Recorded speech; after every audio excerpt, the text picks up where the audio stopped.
Bonsoir à tous et à toutes. Je vais vous parler des effets du changement climatique sur le continent africain.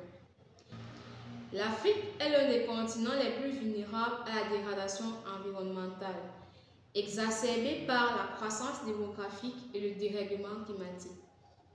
Bien que l'Afrique ne soit responsable que de 4% des émissions de gaz à effet de serre, il est plus qu'ailleurs le plus exposé aux effets que le changement climatique fait peser sur la croissance économique et sur le développement local.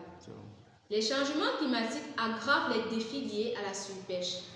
En effet, la montée des températures océaniques et les changements dans les courants marins affectent les aires de répartition des poissons.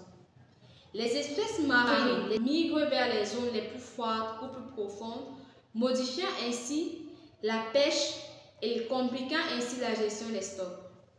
De plus, les événements climatiques extrêmes tels que les cyclones, l'acidification des océans et la perte de la biodiversité impactent directement les écosystèmes marins, les rendant encore plus vulnérables à la pression de la surpêche.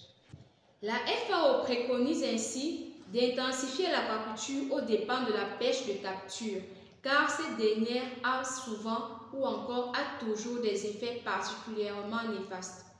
Un tiers des stocks pêchés ne le sont pas de façon durable.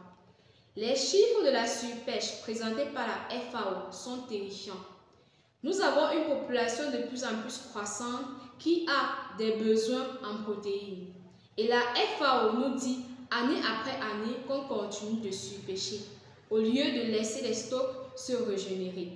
Et donc, est-ce que l'aquaculture est une solution? Oui, mais toutes ces formes ne sont pas durables. Sachons donc que ce n'est pas aussi simple que cela.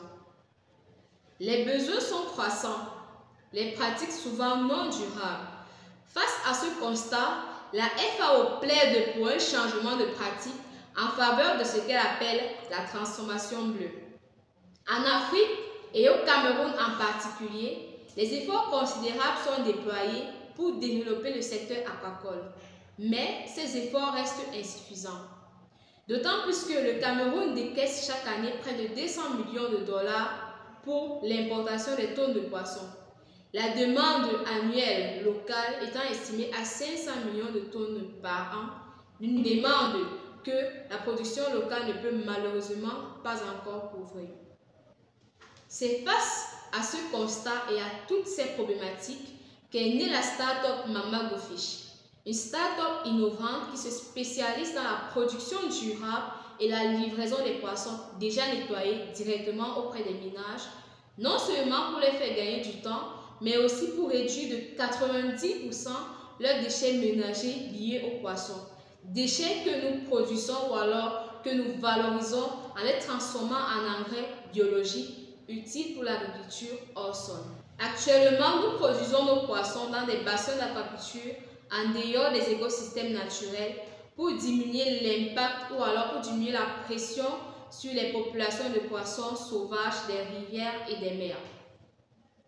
Nous utilisons un aliment labellisé, un aliment bio à 60% pour garantir la qualité de nos poissons et assurer une alimentation saine à nos clients et clientes. L'eau qui ressort de notre système d'aquaculture n'est pas déversée simplement dans l'environnement, mais est canalisée et drainée pour ne pas nuire à la population. Nous sensibilisons jour après jour dans nos réseaux sociaux auprès des populations pour amener les gens à penser à une consommation responsable et à les amener à s'impliquer sur l'impact de leurs achats. Merci de m'avoir écouté. Je m'appelle Ngosik Serena, ingénieure de conception à l'UET, option océanographie, promotrice de la start-up Mama Go Fish. Je vous invite à nous rejoindre pour un avenir plus responsable et durable.